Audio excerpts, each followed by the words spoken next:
Bismillahirrahmanirrahim. Assalamualaikum warahmatullahi wabarakatuh.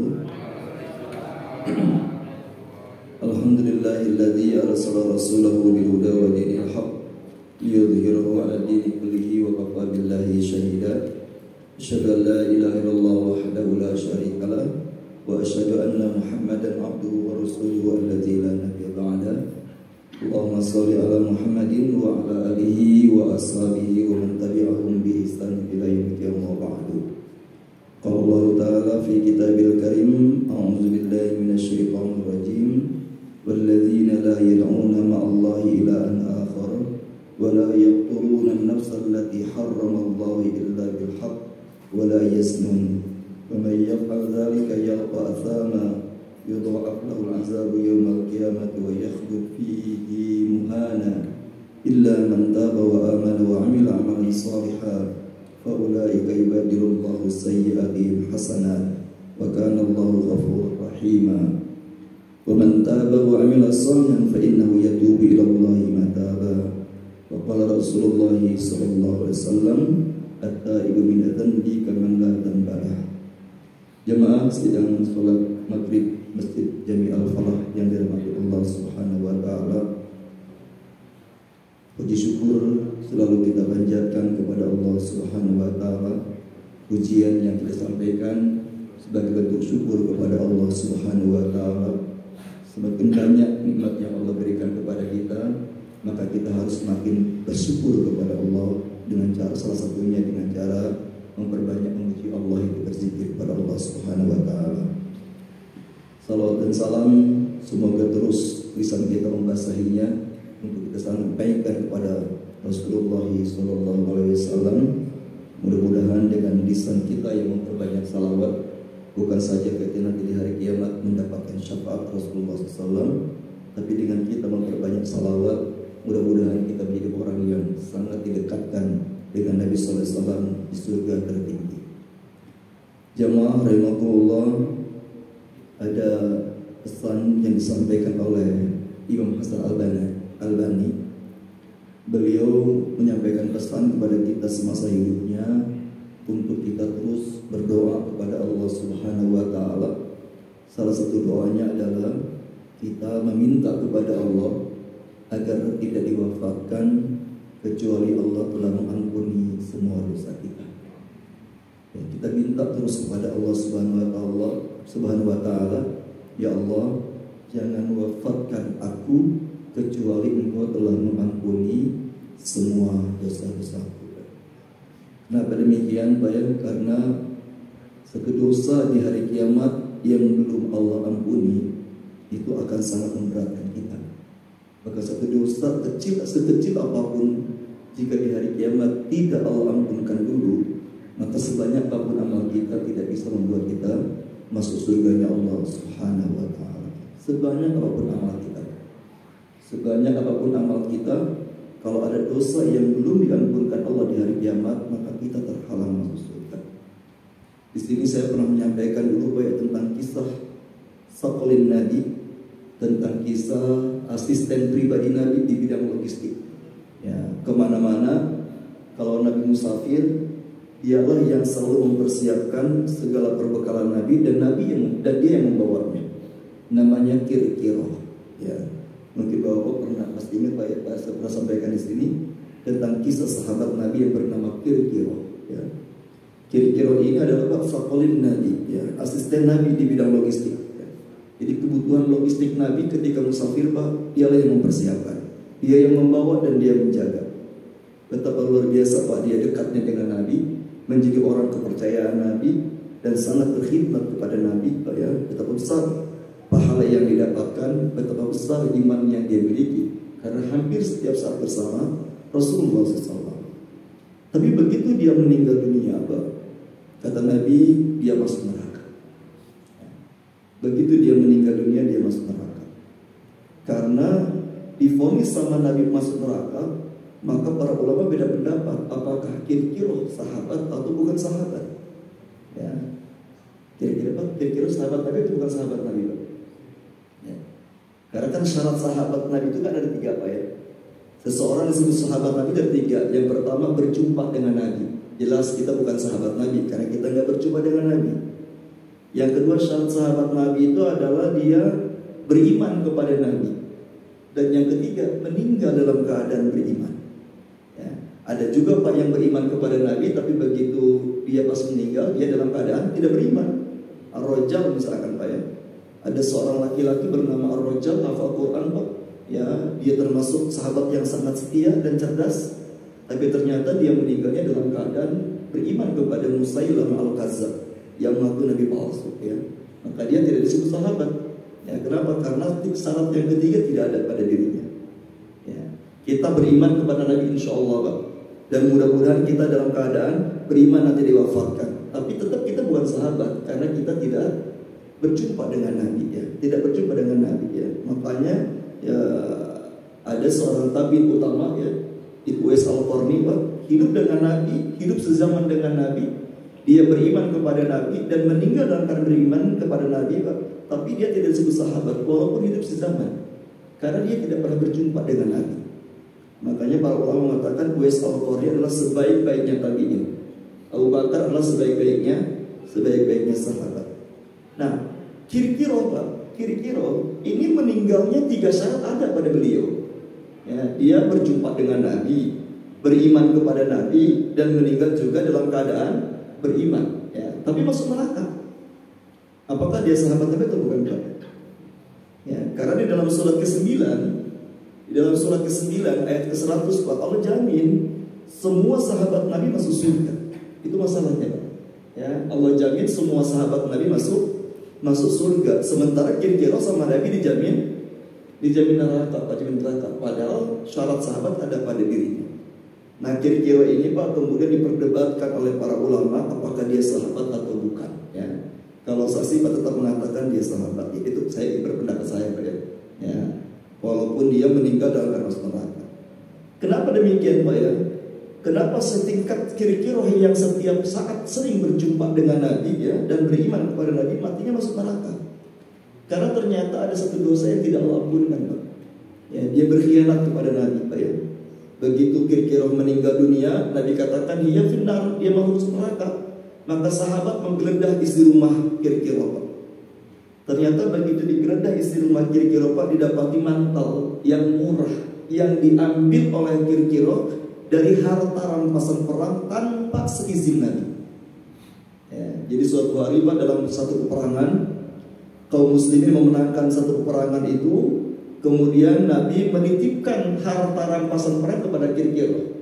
Kata Nabi, kira-kira bahasanya Pak, kira-kira tolong jaga dulu harta rampasan perang nih. Saya nggak bagikan dulu karena Nabi waktu itu Pak mau fokus mengurus jenazah para syuhada, ya yang meninggal dan yang luka, menguburkan yang meninggal, mengobati yang luka Pak. Sehingga harta rampasan perang tidak langsung dibagikan sama Nabi Pak. Itu dititipkan sama kira-kira Pak. Ternyata kira-kira ketika dititipi harta rampasan perang Pak, dia tertarik dengan barang sepele. Ya, tertarik dengan barang sepele Pak. Diambillah satu mantel, ya mungkin Pak ya mungkin dia berpikir ini mah kayaknya kalaupun diambil gak akan masalah tuh ya. Ya, dia ambil Pak sebelum dibagikan harta waris, harta rampasan perang, dan sampai meninggal dunia Pak kira-kira tidak bilang kepada Nabi. Ya, tidak bilang kepada Nabi. Ya, makanya kira-kira masuk neraka Pak. Gara-gara itu doang. Mengkhianati Nabi Pak.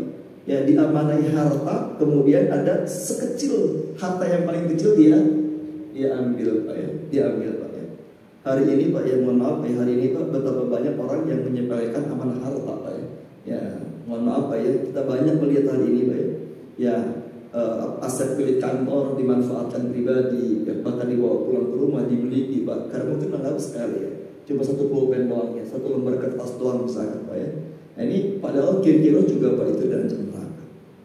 Ini jamaah Allah ya, sekali lagi, kalau satu aja dosa kita yang belum diampunkan di hari kiamat ya oleh Allah Subhanahu wa taala, sebanyak apapun amal kita terhalang untuk masuk surga Allah Subhanahu wa taala. Makanya wajar Imam Hasan Al-Albani ya, Imam Albani berwasiat kepada kita terus minta kepada Allah setiap hari agar Allah tidak mewafatkan kita kecuali Allah telah mengampuni semua dosa kita.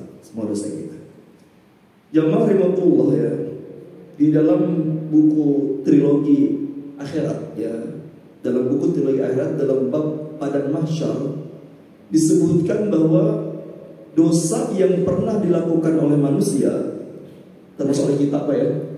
Saya nggak tahu nih bahwa pernah berbuat dosa nih Pak. Saya sih bukan seuzon Pak ya, bukan seuzon. Ini kelihatan wajah-wajah yang pernah berbuat dosa semua nih Pak ya. Betul nggak Pak? Bapak lihat saya gimana Pak? Sama aja Pak ya, sama aja Pak ya. Kita ini pelaku dosa semua Pak ya. Kita ini pelaku dosa. Tidak ada satupun manusia yang tidak berbuat dosa Pak ya. Tidak berbuat. Semua kita pernah berbuat dosa. Kullu bani Adam khata'un. Setiap anak Adam, setiap manusia pasti pernah berbuat dosa. Yang merasa tidak pernah berbuat dosa, itu saja sudah dosa. Ya, itu sudah dosa Pak ya. Ngaku dia saya nggak pernah berbuat dosa, itu saja sudah dosa. Fala tuzakku anfusakum kata Allah. Jangan menganggap dirimu suci dari dosa ya. Kita semua berbuat dosa. Nah, di dalam buku teologi akhirat Pak, disebutkan bahwa ya, dosa yang dilakukan oleh kita Pak, nanti di hari kiamat Allah akan hukumi kita, Allah akan adili kita dengan 4 cara. Ya. Dosa yang pernah kita lakukan Pak, nanti di hari kiamat akan Allah adili, akan Allah hisab. Tapi hisabnya beda-beda. Ada 4 cara Allah cara menghisab dosa yang pernah dilakukan oleh seorang hamba. Ya. Kita nggak tahu nih Pak nih, kita diadili dengan cara yang nomor berapa nih Pak ya? Ya, nanti kita lihat Pak, kita nih kira-kira mau diadili yang nomor berapa? Ya, ada 4 cara Allah mengadili dosa yang pernah kita lakukan Pak. Yang pertama, cara Allah mengadili dosa yang kita lakukan adalah diazab di akhirat Pak. Ya, dimasukkan ke neraka ya. Dimasukkan ke neraka ya. Jadi nggak ada lagi kata ampun kata Allah. Wallahu min zurun, mereka tidak ditangguhkan, mereka tidak ringankan. Fala yukhaffaf anhumul azab, wallahu min zurun. Allah tidak ringankan azabnya dan Allah tidak tangguhkan mereka masuk dalam neraka dulu ya. Ini yang pertama. Tapi yang menarik Pak adalah ya, yang menarik ya walaupun jangan berharap begini Pak ya. Tetap aja yang diazab gak enak Pak ya. Walaupun Allah katakan Pak ya, seseorang akan diazab di akhirat dari dosanya sesuai dengan tingkatan dosanya. Jadi kalau kita berbuat dosa 10, kalau ada orang yang berbuat dosa 10 Pak, lalu Allah azab di akhirat Pak, ya dosanya cuma 10 tingkat 10 aja Pak ya. Beda kan dengan kebaikan Pak. Kalau kebaikan, satu kebaikan Allah lipat gandakan pahalanya, Allah lipat gandakan balasannya. Kalau dosa tidak dilipat gandakan hukumannya, azabnya ya. Kalau kita berbuat dosa 1 Pak ya azabnya 1. Tapi kalau kita berbuat ke satu kebaikan, maka balasannya di akhirat Allah lipat gandakan 10 kali lipat ya. Maka ini Pak yang menjadikan salah satu bentuk rahmat Allah Subhanahu wa taala ya. Allah itu begitu baik Pak ya. Satu kebaikan yang kita lakukan Allah lipat gandakan 10 kali lipat, 70 kali lipat, bahkan 700 kali lipat. Bahkan ada satu kebaikan Pak yang dilipat gandakan balasannya tak terhingga, unlimited Pak ya. Nah, unlimited Pak, tak terhingga ya. Ada kebaikan-kebaikan yang pahalanya tak terhingga Pak ya, tak terhingga. Makanya jamaah rahimakumullah, kita ini harus menjadi orang yang paling cerdas ya.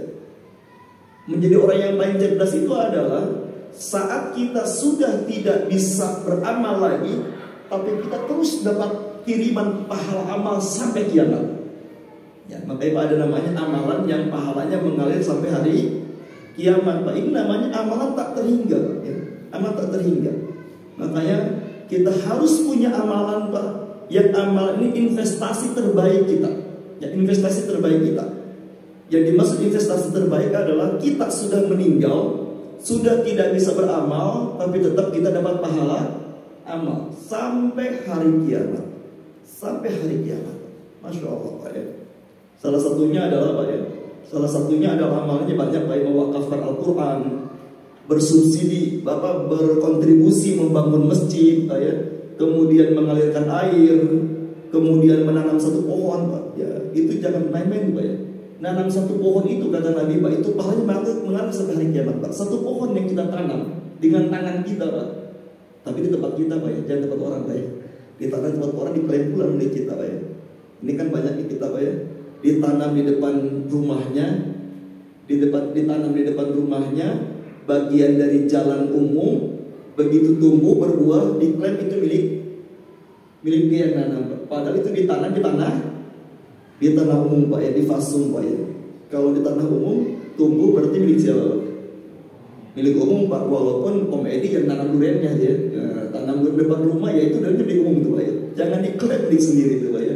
jangan kumpulin sendiri. Kalau itu diwakafkan milik umum, masya Allah, itu pahalanya mengalir sampai hari kiamat. Nah, termasuk juga Pak ya, pahala yang mengalir sampai hari kiamat adalah kita mengikhlaskan hutang orang lain.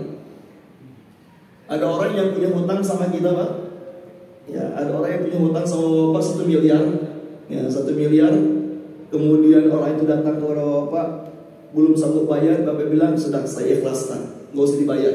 Ya. Uang 1 miliar saya gratiskan. Apa kata Rasulullah Pak? Mengikhlaskan hutang orang lain kepada kita Pak, itu pahalanya kita dihitung bersedekah setiap hari sampai kiamat sejumlah uang yang kita ikhlaskan. Ya. Jadi orang beriman itu Pak, kalau ada orang yang belum bayar hutang sama kita Pak, nggak rugi Pak. Ya, nggak rugi Pak ya, nggak rugi.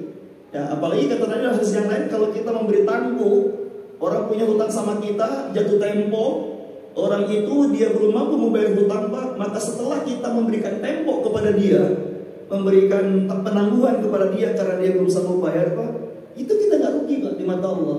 Kita dapat pahala bersedekah sebanyak uang itu setiap hari sampai dia bayar. Ya, sampai dia bayar. Kira-kira Pak kalau tahu begini, kita ingin cepat dibayar atau dibiarkan nggak dibayar dulu Pak? Kira-kira kalau begini Pak ya, tiap hari loh Pak, selama dia belum bayar, dan kita ikhlas Pak, Rito, nggak gerutu lah ya, nggak gerutu ya, nggak ngomel-ngomel Pak, ikhlas. Ya, maka selama dia belum bayar Pak, kita dapat pahala sedekah setiap hari sejumlah uang itu sampai dia bayar. Kira-kira Pak kalau Pak dapat hadis ini, mau ditagih atau dibiarkan berlama-lama hutang Pak? Atau diikhlaskan Pak supaya dapat pahala sedekah setiap hari sampai hari kiamat. Ya, kira-kira gitu ya. Ya kalau 100.000, 200.000 sih bisa Pak ya. Nah, ini maksudnya udah ratusan juta ya, dikit-dikit juga Pak ya. Dikit-dikit juga Pak ya. Ya, dikit juga ya. Saya ada jamaah Pak, dia janji Ustaz, dibilang, kalau teman saya bayar hutang ke saya 500 juta ke saya bayar, saya ajak Ustaz umroh saya sama teman-teman ya, sama teman-teman pengajian ya. Saya bilang udahlah fokus ikhlasan aja lah ya, daripada stres nih ya, fokus ikhlasan aja lah. Udah berapa tahun ya, udah ada kan 10 tahun Ustaz gak bayar lah ya. Ibu kan stres juga kan mikirin ya, dibayar juga enggak lah ya, ikhlasan aja lah Ustaz. Lumayan loh dapat pahala sedekah 500 juta setiap hari sampai kiamat, masya Allah. Ini Pak ya, jadi sekali lagi kalau kebaikan Pak, kalau kebaikan itu balasannya di akhirat dilipat gandakan oleh Allah minimal 10 kali lipat. Tapi kalau keburukan, kalau dosa Pak, itu hukumannya di akhirat gak dilipat gandakan. Ya, sesuai dengan tingkatan dosa Pak. Itu adilnya Allah Subhanahu wa taala dan pengasihnya Allah Subhanahu wa taala. Nah, ini Pak cara pertama Allah menghukumi, mengadili dosa seorang hamba di hari kiamat, diazab di akhirat dan masuk neraka. Yang kedua Pak, ini ngeri Pak. Ini yang paling ngeri Pak. Yang kedua adalah Allah azab dia dengan berkali-kali lipat. Ya, kalau tadi kan Pak diazab sesuai dengan tingkatan dosanya. Kalau ini enggak Pak, ini ngeri nih Pak. Allah azab dosanya berkali-kali lipat. Berkali lipat Pak. Dia berbuat dosa 10 Pak, itu azabnya bisa 1000. Kira-kira begitu Pak. Berkali-kali lipat. Ini nauzubillah, ini yang paling mengerikan. Nah Allah katakan Pak, tidak semua dosa yang digitukan oleh Allah, tapi yang akan digitukan Allah Pak cuma 4 dosa. Makanya jamaah Allah hati-hati dengan 4 dosa ini. Ya kalau ini hitam sama Allah di hari kiamat tidak diampunkan Pak, itu azabnya dilipat gandakan. Ya, dengan 4 dosa ini Pak ya. Ya makanya gak banyak Pak dosanya, cuma 4 Pak ya. Ya gak banyak Pak, cuma 4 dosanya. Ya. Tapi hati-hati dengan 4 dosa ini Pak. Kalau satu aja kita kerjakan dan Allah tidak ampunkan di akhir kiamat Pak, itu azabnya bukan setimpal dengan dosanya, tapi dilipat gandakan. Itu Allah jelaskan dalam surat ke-25 Surat 25 ayat 68 dan 69 Al-Furqan ya. Dosanya yang pertama adalah Pak syirik ya. Dosa syirik itu Pak, kalau dibawa sampai meninggal dunia, dan Allah pasti tidak akan ampuni kalau dia tidak tobat. Itu pelaku syirik itu Pak, azabnya dilipat gandakan oleh Allah Subhanahu wa taala. Makanya berdoalah kita kepada Allah Pak, agar Allah menjauhkan kita dari perbuatan syirik yang kita tahu ataupun kita tidak tahu. Saya juga pernah menyampaikan di sini Pak, yang ada jurus paling sederhana yang diajarkan Rasulullah SAW, Pak, agar kita terhindar dari perbuatan syirik yang kita tahu dan kita tidak tahu. Ya. Ada jurus paling sederhana, Pak. Ada trik yang Nabi ajarkan kepada kita agar kita terhindar dari perbuatan syirik yang kita tahu ataupun kita tidak tahu. Ya. Hadis riwayat Ibnu Majah, Pak. Yaitu kata Nabi, Iqra inda kulli manamika qul ya ayyuhal kafirun fa innaha bara'atun minasyirk. Kata Nabi, Pak, bacalah setiap kita mau tidur malam surat Al-Kafirun satu balik saja. Bacalah surat Al-Kafirun setiap malam satu balik saja, Pak. Kata Nabi, fa innaha bara'atun minasyirki. Karena sesungguhnya amalan tersebut akan membebaskanmu dari perbuatan syirik. Sederhana, Pak. Setiap malam kalau kita mau tidur baca surat Al-Kafirun satu balik. Gampang atau mudah, Pak? Ya. Gampang-gampang, mudah lah, Pak ya. Al-Kafirun mudah lah, Pak ya. Susah itu, Pak, kalau kita membacanya sudah ngantuk tuh. Ngantuk, susah itu ya. Kalau sudah ngantuk kita baca agak susah, Pak. Bisa bermuter-muter, gak selesai-selesai tuh, Pak ya. Kadang-kadang gak ngantuk aja, Pak ya. Sedikit kurang fokus, muter-muter tuh, Pak ya. Muter-muter ya. Makanya jamaah Allah kata Rasulullah SAW, Pak, bacalah surat Al-Kafirun setiap mau tidur. Maksudnya tidur malam ya, bukan tidur siang, Pak ya. Tidur malam ya. Setiap kita mau tidur malam, Pak, bacalah surat Al-Kafirun satu balik. Karena kata Rasulullah, itu adalah amalan yang akan membebaskan kita dari perbuatan syirik. Hadis sahih riwayat Ibnu Majah. Hadis sahih ya. Maka ini, Pak, yang pertama ya, dosa yang pertama yang akan dilipat gandakan azabnya adalah syirik. Yang kedua, Pak, dosa yang kedua yang akan dilipat gandakan azabnya oleh Allah di hari kiamat adalah membunuh seseorang dengan sengaja. Membunuh dengan sengaja, Pak ya. Hari ini, Pak, mohon maaf ya, hari ini, Pak, kadang-kadang dianggap sepele, Pak ya. Ya, menghilangkan nyawa itu dianggap sepele. Padahal Allah katakan, wa man qatalan nasa faka'annama qatalan nasa jami'a.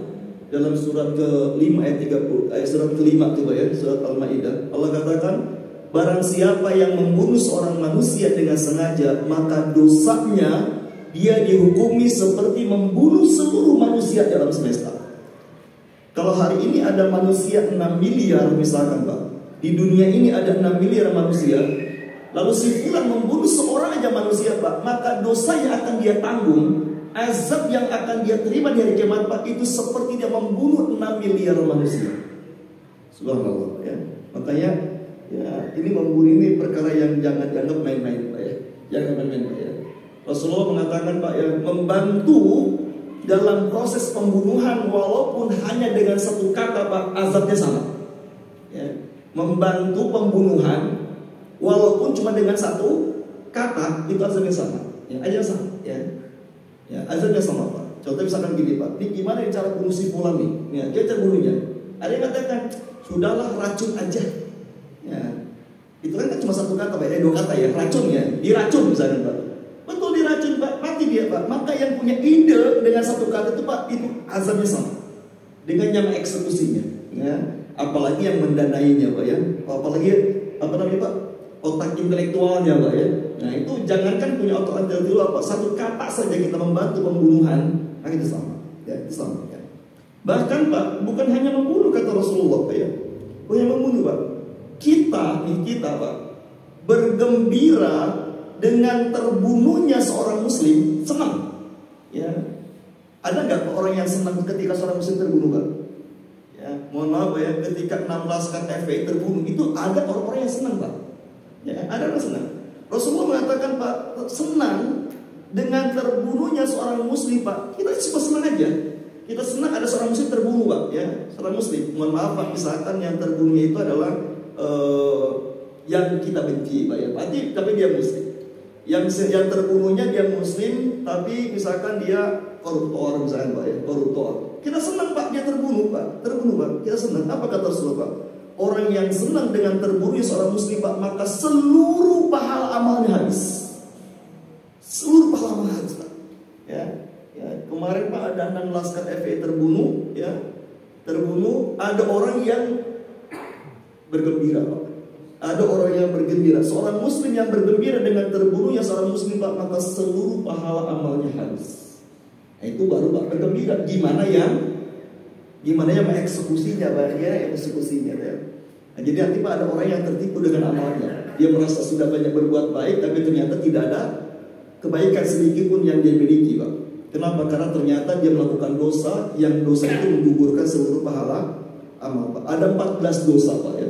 Ada 14 dosa yang kalau dilakukan seorang, Pak, maka dia habis seluruh pahala amalnya. Ada 14 dosa. 14 dosa ya. Nah, kapan-kapan kita bahas insyaallah, Pak, ya, 14 dosa. Nah, salah satunya adalah bergembira dengan terbunuhnya seorang muslim.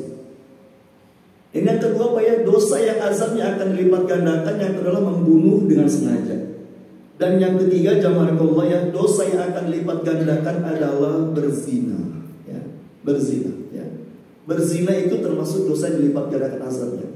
Makanya, Pak, para ulama mengatakan dosa yang Allah jelaskan di dalam Al-Quran, dosa yang paling besar di antara semua dosa besar itu 3. Syirik, membunuh dengan sengaja, dan berzina. Ini dosa yang paling besar di antara semua dosa besar. Kenapa demikian, Pak? Karena kata para ulama, ini ancamannya, azabnya dilipat gandakan oleh Allah Subhanahu wa taala. Ya, Allah jelaskan sekali lagi dalam surat Al-Furqan, surat 25 ayat 68 dan 69. Walladzina la yad'una ma'allahi ilahan akhar wa la yaqtuluna an-nafsa allati harramallahu illa bil haqq wa la yaznun wa may yaf'al dzalika yalqa athama yudha'af lahul 'adzabu yaumal qiyamati wa yakhlud fihi muhana. Orang-orang yang tidak menyembah Tuhan selain Allah, orang-orang yang tidak membunuh, dan orang-orang yang tidak berzina. Siapapun, kata Allah, yang melakukan salah satu perbuatan ini, maka dia terjebak dalam dosa yang besar. Yakni, kata Allah, akan dilipat gandakan azabnya pada hari kiamat, dan dia kekal dalam azab itu. Ini jamaahullah, ya, ini yang ketiga, apa ya? Yang ketiga, dosa yang dilipat gandakan azabnya oleh Allah di hari kiamat, syirik, terus membunuh dengan sengaja, yang ketiga berzina. Yang keempat, Pak, dosa yang akan dilipat gandakan azabnya di hari kiamat adalah kita yang mengajarkan, membantu, atau memfasilitasi perbuatan dosa itu. Kita, Pak, yang ngajarin perbuatan dosa, atau kita yang memfasilitasi perbuatan dosa, atau kita yang membantu orang berbuat dosa, Pak, sehingga dosa itu abadi, sehingga dosa itu terus berkelanjutan, Pak. Saya contohkan, Pak, ya. Saya contohkan misalkan, Pak, ada orang misalkan bangun kolam renang, ya, punya kolam renang, Pak. Kolam renang ini, Pak, lalu disewakan kepada publik. Itu tidak dibatasi antara laki dan perempuan, dibiarkan campur laki dan perempuan. Boleh atau tidak boleh, Pak? Ya, laki perempuan berenang dalam satu kolam renang, boleh atau tidak boleh, Pak? Boleh. Haram, Pak, ya, haram, ya. Rasulullah mengatakan, man kana yu'minu billahi wal yaumil akhir fala yudkhil halilatahul hamma. Barang siapa yang beriman kepada Allah dan hari akhir, maka tidak boleh mengizinkan istrinya masuk ke pemandian umum yang ada laki-lakinya. Ya, kalau dulu, Pak, isinya pemandian umum. Kalau sekarang pemandian umum apa namanya, Pak? Kolam renang, Pak. Kata Nabi, barang siapa yang beriman kepada Allah dan hari akhir, tidak boleh mengizinkan istrinya masuk ke pemandian umum yang ada laki-lakinya. Hadis ini menjelaskan, Pak, bahwa nggak boleh mandi bareng antara laki dan perempuan, nggak boleh. Satu-satunya, Pak, yang dibolehkan mandi bareng, satu-satunya yang dibolehkan mandi bareng, Pak, hanya suami istri. Kita, Pak, dengan anak kita yang belum balik saja, yang laki-laki, Pak, itu nggak boleh mandi bareng, Pak, ya. Apalagi tidak berbusana, Pak, ya. Tidak dianjurkan, Pak, ya. Yang boleh mandi bareng itu hanya suami istri. Bahkan disunahkan, Pak, ya. Kalau bapak mandi junub, Pak, disunahkan mandinya bareng, ya. Itu karena Aisyah mengatakan, kami pernah bermandi bareng bersama Rasulullah dan junub. Bahkan aku yang menggosok-gosok Rasulullah SAW, ya. Jadi gitu, Pak, ya. Jadi ada orang yang bikin kolam renang disewakan, lalu laki perempuan dicampur semua, Pak. Itu kan berarti kan maksiat, Pak, ya. Nah, si pemilik kolam renang ini, Pak, berarti dia memfasilitasi orang berbuat maksiat, Pak. Maka terus lagi dosanya kepada dia. Terus lagi dosanya kepada dia, ya. Ada orang punya penginapan, Pak. Orang punya penginapan, ya. Orang punya penginapan. Kemudian pengkhianat itu Pak tidak di screening, ya. Pokoknya siapapun boleh nginap Pak. Ya, mau laki perempuan campur silakan Pak ya. Ya. Mau suami istri atau bukan terserah Pak ya. Sekarang juga bingung Pak penginapan itu Pak ya. Ya, suami laki dan perempuan ditanya akte nikah. Nah sekarang ada Pak laki-laki dengan laki-laki satu penginapan satu kamar berdua, itu juga perlu dicurigai Pak sekarang Pak ya. Ya, perlu dicurigai Pak. Jangan-jangan dia LGBT, jangan-jangan dia LGBT Pak ya. Di Kota Bogor ini Pak sudah lebih dari 4.000 orang pelaku LGBT di Kota Bogor ini Pak ya. Saya punya kawan namanya Ustaz Fitrah Pak. Dia menjelaskan dia terkonsen dalam LGBT Pak. Bahkan kasus yang dia tangani hari ini Pak. Ya Ustaz teman saya Ustaz Fitrah namanya Pak. Kasus yang dia tangani hari ini LGBT itu Pak. Ada seorang wanita hafizah, hafal 30 juz. Bahkan dia pembimbing tahfiz Quran di pesantrennya Pak. Tapi dia LGBT. Dia LGBT. Dia LGBT. Itu ketahuan, ketangkap basah. Ya. Ada lagi Pak kata Ustaz Fitrah, ada satu ustaz sudah meninggal dunia dan alhamdulillah sudah tobat Pak ya, sudah tobat ya, meninggal sudah tobat Pak. Jadi dia Pak, ustaz suka ceramah biasa Pak. Waktu itu dia lupa Pak mematikan link WA-nya di laptopnya. Lupa mematikan link WA di laptopnya Pak. Begitu dia buka laptop ketika pengajian Pak, tampil di layar Pak itu grup LGBT semua di HP-nya. Dan ternyata setelah diinterogasi Pak, memang dia pelaku LGBT. Ustadz itu Pak, Ustadz Pak. Ya, Ustadz ya. Ya, di Bogor lagi Pak, di Bogor ya. Jadi LGBT itu sudah luar biasa dengan Pak ya. Ya. Makanya sekarang Pak, rumah orang-orang yang punya penginapan kayak macam hotel pun Pak ya. Ya, kalau laki-laki berdua satu kamar, ngeri-ngeri sedap juga sekarang Pak ya. Ya, jangan-jangan mereka pelaku LGBT. Nah bayangkan Pak ya, intinya adalah siapapun yang memfasilitasi dalam kemaksiatan Pak, maka dia akan dapat dosanya dari pelakunya. Sebanyak apapun pelakunya Pak, maka dia dapat dosanya. Bisa bayangkan Pak ya, seorang desainer bikin baju seksi buat perempuan. Misalkan sekali produksi Pak, misalkan 1.000 baju laku semuanya, dipakai sama 1.000 perempuan Pak, maka si pembuat baju itu kena dosanya. Itu kena dosanya. Itu dalilnya Allah jelaskan dalam surat keempat ayat ke-85. Surat keempat ayat 85 Pak. May yashfa' syafa'atan hasanatan yakul lahu nasibun minha wa may yashfa' syafa'atan sayyi'atan yakul lahu kiflun minha. Barang siapa yang memberikan syafaat, memberikan pertolongan terhadap sebuah kebaikan, maka dia akan mendapatkan pahala yang sama dari siapapun yang melakukan kebaikan itu. Dan barang siapa yang memfasilitasi, menolong, membuat atau mengajarkan satu keburukan, maka dia akan dapat dosanya dari setiap pelakunya. Dari setiap pelakunya. Itu surat keempat ayat 85. Maka zaman Allah ada orang yang nanti dilipat gandakan azab di akhirat, itu mereka yang menjadi pelopor, pengajar kemaksiatan atau memfasilitasi sebuah kemaksiatan, sebuah kemaksiatan. Ya. Ini yang kedua Pak ya. Ini yang kedua, cara Allah menghukumi dosa yang dilakukan manusia. Yang pertama saya katakan tadi diazab. Yang kedua, dilipat gandakan azabnya. Yang kedua. Yang ketiga, jamaah rahimahullah, diampuni. Ya. Ini cara Allah menghukumi dosa yang ketiga adalah diampuni Allah Pak. Diampuni Allah subhanahu wa ta'ala. Semua diampuni lalu Allah akan masukkan dia ke surga ya. Maka jamaah rahimahullah ya, setiap orang yang akan Allah masukkan ke dalam surga Pak, kata Nabi dari Aisyah, setiap orang yang melakukan perbuatan dosa di dunia ini, setiap orang yang akan Allah masukkan ke dalam surga Pak, maka sebelum dimasukkan ke surga Pak, Allah perlihatkan seluruh dosa yang pernah dia lakukan, dari mulai bayi sampai meninggal dunia Pak. Allah perlihatkan semuanya sedetil-detilnya, sampai kita Pak terkaget-kaget. Yauma yatadzakkarul insanu ma sa'aqahu. Sampai ada orang Pak ingat kembali tentang dosa yang pernah dilakukannya. Kenapa Pak? Karena kita akan lihat Pak, kita nanti di hari kiamat akan kembali melihat rekaman jejak hidup kita Pak, detik per detiknya Pak. Maka semua dosa yang pernah kita lakukan itu akan diperlihatkan kembali oleh Allah subhanahu wa ta'ala. Kemudian Allah bertanya kepada hamba ini, wahai hamba, apakah engkau yakin bisa masuk surga? Dia mengatakan, Allah, aku tidak yakin masuk surga, banyak banget dosa. Apa kata Allah? Wahai hamba, hari ini sudah kuampuni semua dosamu, silakan masuk surga. Jadi jamaah Allah, jadi hadis ini menjelaskan bahwa sebelum kita kita masuk surga, itu akan diperlihatkan semua dosa yang pernah kita lakukan, lalu Allah ampunkan semuanya. Pertanyaannya, Pak, kenapa harus Allah perlihatkan dulu, Pak? Kira-kira kenapa, Pak? Allah perlihatkan dulu, Pak, semua masuk surga. Tujuannya, Pak, adalah supaya kita bersyukur masuk surga. Supaya kita tidak mengklaim masuk surga karena amal kita. Karena kalau kita melihat amal yang kita lakukan tidak banyak, dosa kita sangat banyak, Pak. Maka ketika kita masuk surga, kita mengatakan wa qul alhamdulillahilladzi hadana li hadza. Saya masuk surga karena hidayah Allah. Saya masuk surga karena rahmat Allah. Kalau saja karena amal saya, amal yang saya lakukan tidak cukup untuk menebus dosa. Makanya pas sengaja Allah perlihatkan dulu dosanya, Pak, supaya kita merasa masuk surga itu bukan karena hebatnya kita, tapi semata-mata karena hidayah dari Allah Subhanahu wa ta'ala. Udah bisa? Belum? Ya. Kita tuntaskan aja, Pak, ya. Yang keempat, Pak, ya.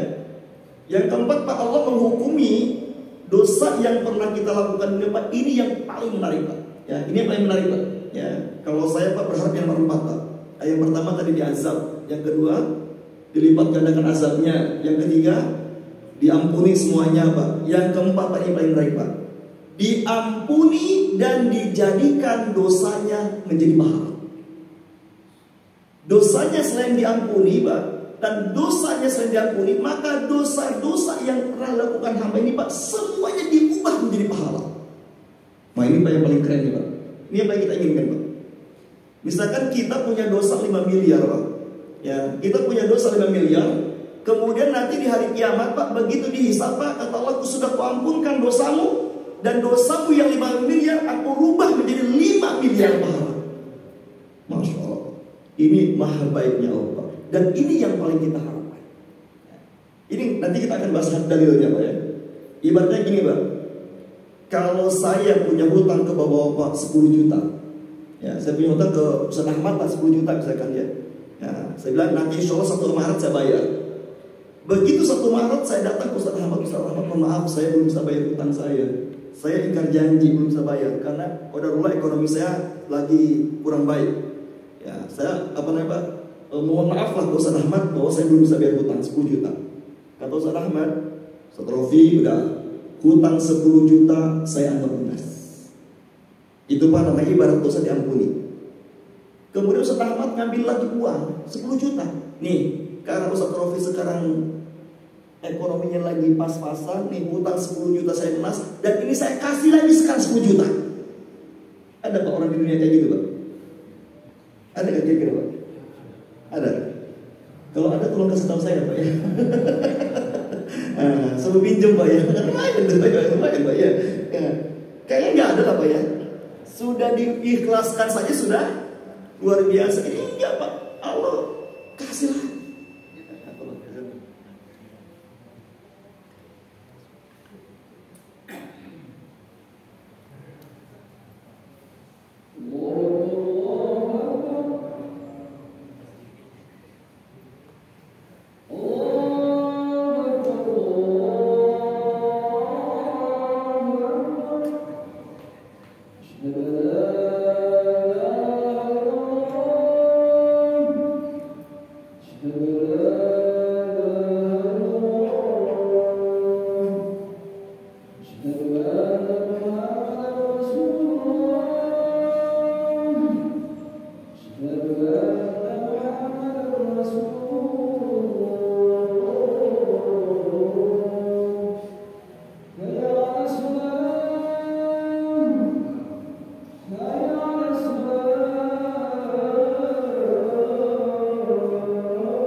Baik jemaah Allah ya, ini yang paling kita harapkan. Dosa yang pernah kita lakukan di dunia ini Pak, bukan saja diampuni, tapi diubah menjadi pahala Allah Subhanahu wa taala ya. Itu Allah jelaskan Pak di dalam surat Al-Furqan 25 ayat 68 sampai 71. Tadi 68 sampai 69 Allah menjelaskan 3 dosa yang paling besar yang azabnya dilipat gandakan, syirik, terus membunuh dan berzina Pak. Tapi Allah katakan illa man taba wa amana wa amila amalan salihan faulaika yubaddilullahu sayyi'atihim hasanat wa kana Allahu ghafurur rahim. Kecuali orang yang bertobat, beriman dan beramal soleh, maka keburukan-keburukannya Allah ubah menjadi kebaikan. Sekali lagi Pak, kalimat menarik adalah maka keburukan-keburukannya Allah ubah menjadi kebaikan-kebaikan. Ini maknanya ada 2 Pak. Makna keburukan diubah jadi kebaikan di dunia, maksudnya dulunya ahli maksiat, kalau dia tobat Pak jadi ahli taat. Ya. Yang kedua kata para ulama Pak ya, yang dimaksud keburukan diubah jadi kebaikan di akhirat, dosa-dosanya diubah menjadi pahala. Syaratnya ada 3 Pak. Kali ini ada perjuangannya nih Pak. Syaratnya ada 3 Pak. Supaya dosa-dosa masa lalu kita Pak diubah oleh Allah menjadi sebuah kebaikan, jadi pahala Pak. Syaratnya ada 3. Kata Allah. Yang pertama tobat. Dengan sebenar-benar tobat Pak. Syarat dan rukunnya dipenuhi tobat itu Pak ya. Mungkin Bapak sudah sering dapat penjelasan tentang syarat dan rukun tobat Pak ya. Tobat yang pertama. Yang kedua Pak, tidak cukup tobat, tapi juga terus memperbaiki iman. Ya, terus memperbaiki iman Pak. Ada orang yang bertobat dari maksiat Pak, tapi dia tidak memperbaiki imannya, begitu aja. Dan tidak ada jalan yang paling terbaik Pak untuk memperbaiki iman kecuali kita belajar. Duduk di majelis ilmu, ya, di majelis ilmu Pak. Ya, saya mohon maaf Pak ya. Antara kita dengan Felixio, kira-kira duluan siapa masuk Islamnya Pak? Jelas bukan kita Pak. Tapi urusan agama Pak hari ini kira-kira lebih paham dia atau lebih paham dia Pak? Kira-kira. Ya, kalau jujur Pak ya. Ya, kenapa demikian Pak? Karena dia terus memperbaiki imannya dengan belajar. Dengan belajar. Makanya mudah-mudahan Bapak yang setia selalu duduk di majelis ilmu Pak ya. Ini cara Allah untuk memperbaiki iman kita. Jadi taubat itu Pak harus diiringi dengan memperbaiki iman. Illa man taba wa aslaha. Itu ayatnya banyak Pak. Bertobat dan memperbaiki diri, bertobat dan memperbaiki diri. Maksudnya memperbaiki imannya dengan cara dia mau duduk di majelis ilmu Pak. Ya, ini mau duduk majelis ilmu. Ya. Kita waktu masa zaman-zaman masih aktif dinas Pak yang banyak melakukan hal kesalahan. Hari ini sudah pensiun tobat Pak. Lalu perbaiki diri kita dengan kita semangat duduk di majelis ilmu. Dan yang ketiga jamaah syaratnya adalah semangat menebus dosa-dosa kita dengan memperbanyak amal soleh. Ya, semangat menebus dosa-dosa kita dengan memperbanyak amal soleh Pak ya. Ya, seperti misalkan Pak Coach Stephen Pak ya, rahimahullah yang sudah meninggal Pak ya. Bagaimana Pak dia semangat bersedekahnya, semangat beramal solehnya ya, karena dia merasa saya dulu kan muslim, saya dulu banyak dosa, saya harus tebus itu semua dosa saya tebus ketinggalan dengan amal soleh. Jadi jamaah Allah, jadi kita melihatkan setiap kebaikan yang saya lakukan, semoga ini menjadi penghapus dosa-dosa saya masa lalu. Makanya orang-orang yang taubatnya benar Pak, dia pasti sungguh-sungguh dan beramal soleh, mikir bahwa inilah cara yang harus aku lakukan supaya dosa saya diampuni. Allah katakan innal hasanati yudhibnas sayyi'at. Sesungguhnya perbuatan-perbuatan baik itu akan menghapuskan dosa. Ya. Nabi mengatakan wa atbi sayyi'atal hasanata tamhuha. Iringilah kemaksiatanmu dengan terus memperbanyak beramal soleh, maka akan menghapuskan dosa-dosanya. Jamaah Allah, ketika kita sudah bertobat, terus memperbaiki terus iman kita, dan yang ketiga terus kita semangat beramal soleh dalam rangka menebus dosa-dosa masa lalu kita Pak. Ini 3 syarat dosa kita di hari kiamat bukan saja diampuni, tapi akan diubah menjadi pahala Pak. Nah kalau Bapak pengen yang nomor 4 Pak ya, dan saya yakin kita ingin nomor 4 Pak ya. Ya, kita banyak dosa, tapi di hari kiamat dosa diubah menjadi pahala. Allah katakan Pak syaratnya 3. Tobat yang benar. Yang kedua, terus perbaiki iman kita dengan semangat mencari ilmu Pak. Yang ketiga adalah dengan terus semangat dalam beramal soleh. Jadi kira-kira seperti ini Pak. Jangan milih-milih amal. Ada kesempatan beramal, beramal, ya. Karena bisa jadi Pak, bukan amal yang besar yang menjadi penghapus dosa kita, Pak. Bisa jadi Pak, kata Nabi Pak, ada dosa yang kita anggap sepele, tapi itu justru menghapuskan dosa kita. Saya contohkan misalkan Pak, Nabi mengatakan dalam hadisnya, kalau bahasa riwayat Tirmizi, bainama rajulun yamshi 'ala tariqi fawajada husna syaukatin fa akhadha fa syakarahu fa ghafara. Kata Nabi Pak, ada seorang laki-laki sedang berjalan di jalan. Tiba-tiba dia menemukan ranting yang berduri. Lalu dia menyingkirkannya. Gak usah pakai tangan Pak, pakai kaki aja singkirkannya. Ya. Ya. Jadi Pak, kalau bahasa Ustaz Ahmadnya menokernya. Ya. Ya. Menoker itu apa Pak? Menoker itu. Ya. Menoker itu menyingkirkan dengan kaki Pak ya. Bapak dari rumah jalan kaki menuju masjid, tiba-tiba di jalan yang Bapak lewati ada batu di kepala Bapak. Bapak berpikir ini bahaya. Bapak toker, pinggirkan kejak di pinggir dengan kaki Pak. Gak usah pakai permisi Pak, lah saya toker Pak ya. Kata Rasulullah Pak, ada seorang laki-laki yang sedang berjalan di jalan, lalu dia menemukan ranting yang berduri, lalu dia singkirkan ke pinggir. Apa kata Rasulullah Pak? Allah berterima kasih kepadanya, Allah ampunkan semua dosanya. Masya Allah Pak. Jadi ini menunjukkan bahwa hadis ini menunjukkan Pak, jangan pilih-pilih amal. Karena kita nggak tahu Pak, amal yang mana yang menjadi penghapus dosa. Terus aja bersemangat beramal Pak. Semangat beramal Pak. Ya, jangan berpikir Pak, umroh itulah yang menghapuskan dosa. Belum tentu Pak. Ya, belum tentu Pak. Jangan-jangan yang menjadikan kita masuk surga, yang dosa kita tidak ampunkan, jangan-jangan amal yang menurut kita sangat sepele Pak. Maaf Pak, wanita pelacur masuk surga, amalnya apa Pak? Memberi minum anjing. Ya. Itu Pak kalau ditimbang-timbang Pak, ya, antara dosa sebagai pelacur dengan amalnya memberi minum anjing, banyakkan mana Pak kira-kira? Jelas banyakkan dosanya Pak daripada amalnya. Tapi Allah sudah ke surga kan? Allah sudah ke surga Pak. Ini menunjukkan Pak, kita tidak boleh memilih amal. Ya, saya dulu di sini Pak masih ingat pernah menyampaikan dalam khutbah Jumat Pak. Nabi mengatakan surga lebih dekat kepada kita daripada tali sandal yang kita pakai. Ya, al-jannatu aqrabu ila ahadikum min syiraqi na'lihi wan naru bisudali. Nabi mengatakan surga dan neraka bagi kita Pak itu lebih dekat jaraknya daripada tali sandal yang kita pakai. Kalau Pak pakai sandal nempel nggak Pak talinya ke kulit? Nempel, berarti pas. Kalau nggak nempel, kegedean Pak, berarti nggak pas ya enak kan Pak ya? Bayangkan sandal yang kita pakai Pak, talinya nempel ke kulit kita, itu nggak berjarak. Nabi mengatakan surga dan neraka lebih dekat daripada itu jaraknya Pak. Itu maksudnya adalah Pak, surga dan neraka lebih dekat daripada tali sandal yang kita pakai. Maksudnya adalah betapa banyak amal ibadah yang sangat sepele justru menjadikan pelakunya masuk surga. Dan betapa banyak Pak dosa yang dianggap sepele justru menjadikan pelakunya masuk neraka. Makanya jamaahullah, kalau kita ingin dosa kita bukan saja diampuni di akhirat, tapi diubah menjadi pahala, maka tugas kita adalah bertobat yang benar, perbagus terus iman kita, perbaiki iman kita dengan cara taklim.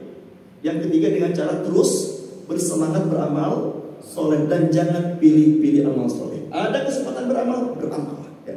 Jangan mentang-mentang kita orang pejabat Pak ya, kemudian kita tidak layak untuk misalkan buang duri pinggir jalan Pak ya. Jangan-jangan Pak justru seorang direktur Pak masuk surga ya gara-gara ya ngepel lantai yang agak licin misalkan ya. Direktur Pak ngepel lantai. Jangan-jangan itu Pak yang membuat dia masuk surga. Allah Pak. Maka sekali lagi mudah-mudahan kita termasuk orang-orang yang terus diberikan semangat untuk menjaga yang tiga tadi Pak. Terus bertobat, dan bertobat gak boleh berhenti Pak ya. Bertobat gak boleh berhenti. Imam Hasan al-Basri mengatakan ciri tobat yang diterima Allah adalah tidak pernah berhenti bertobat sampai meninggal. Ya, Imam Hasan al-Basri mengatakan ciri tobat yang diterima Allah adalah dia tidak pernah berhenti bertobat. Ya, itu ciri tobat yang diterima Allah. Yang kedua, terus perbaiki iman kita dengan terus duduk majelis ilmu. Yang ketiga, terus beramal soleh.